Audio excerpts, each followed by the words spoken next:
यह कहानी महाराष्ट्र के एक भक्त संत जनाबाई के जीवन के ऊपर है।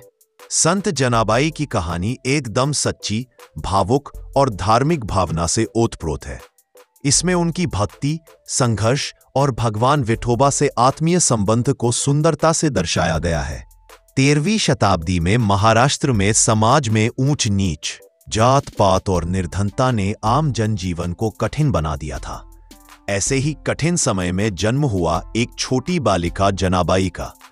जन्म से ही वह एक गरीब और निम्न जाति के परिवार में पली बढ़ी, जहां जीवन हर दिन संघर्ष से भरा था। जनाबाई का बचपन सुखद नहीं था। बहुत छोटी उम्र में ही इन्होंने अपनों को खो दिया। माता पिता का साया सिर से उठ गया और जीवन एक अनाथ बच्ची के रूप में आगे बढ़ा। लेकिन नियति ने उनके लिए एक अलग राह चुन रखी थी, भक्ति की राह। भले ही उन्होंने कभी किताब नहीं पढ़ी, शास्त्र नहीं सीखे, लेकिन उनके हृदय में भगवान के लिए जो भाव था वह किसी विद्वान से कम नहीं था। छोटी सी जनाबाई जब गांव के बाहर अकेले बैठती तो अपनी टूटी फूटी भाषा में भगवान विठोबा को पुकारा करती। कहते हैं जहां सच्ची पुकार होती है वहां भगवान खुद आ जाते हैं। समाज के अत्याचारों, भेदभाव और उपेक्षा के बीच भी जनाबाई ने कभी अपना मन ईश्वर से नहीं हटाया। भूखी प्यासी रहती, लेकिन उसकी आंखों में सदा भगवान विट्ठल की छवि बसी रहती। कई बार गांव के लोग उसे ताना मारते, किसे पुकारती है रे जनाई, भगवान तो ब्राह्मणों के होते हैं। लेकिन वह मुस्कुराकर जवाब देती, विठोबा मेरे भी है, मेरे मन के हैं। उसकी बातें लोगों को बाल सुलभ लगती थी, पर वो बातें आत्मा की सच्ची गहराइयों से निकली हुई होती थी। जनाबाई अपने विट्ठल को खोजते खोजते पंढरपुर आई, भगवान विठोबा की भूमि।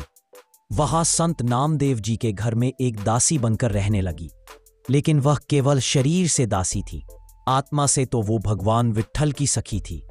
जनाबाई दिन भर काम में व्यस्त रहती, झाड़ू लगाना, पानी भरना, कपड़े धोना, लेकिन उनकी आत्मा हर समय भगवान विठोबा के चरणों में लीन रहती। कपड़े धोते समय उनके होठों से भजन फूटते, विठोबा माझा सका आहे, माझा प्राण आहे। उनकी भक्ति में कोई प्रदर्शन नहीं था, कोई दिखावा नहीं था, सिर्फ सच्चा प्रेम था।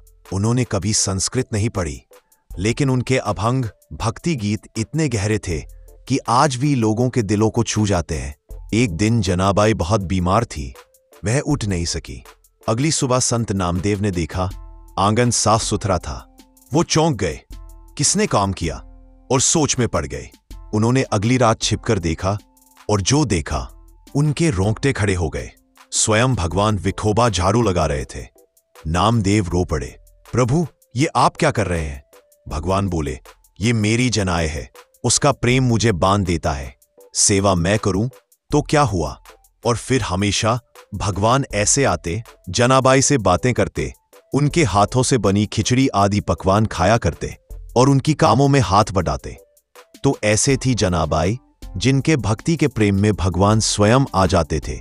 जनाबाई की मृत्यु भी एक ध्यानमग्न अवस्था में हुई। उन्होंने आंखें बंद की, विठोबा का नाम लिया और शांत मुस्कान के साथ संसार को विदा कहा। आज भी उनकी समाधि पंढरपुर में स्थित है। वहां हर साल हजारों भक्त जाते हैं, फूल चढ़ाते हैं और कहते हैं, जय संत जनाबाई। संदेश जो जनाबाई हमें देती है, भक्ति के लिए शब्द नहीं, भावना चाहिए, और हमारी सेवा और समर्पण इतना गहरा हो कि ईश्वर भी सिर झुका ले। एक पंक्ति जो जनाबाई कहा करती थी, मैं दासी नहीं, मैं सखी हूं, और मेरा विठोबा मेरे हृदय में बसता है। इस कहानी में बस इतना ही। फिर मिलेंगे ऐसे ही एक सच्ची रोचक कहानी के साथ। तब तक लिए आप अपना और अपनों का ख्याल रखिए। कहानी पसंद आई हो तो कृपया वीडियो को लाइक, शेयर और सब्सक्राइब जरूर करें। जय हिंद, जय भारत।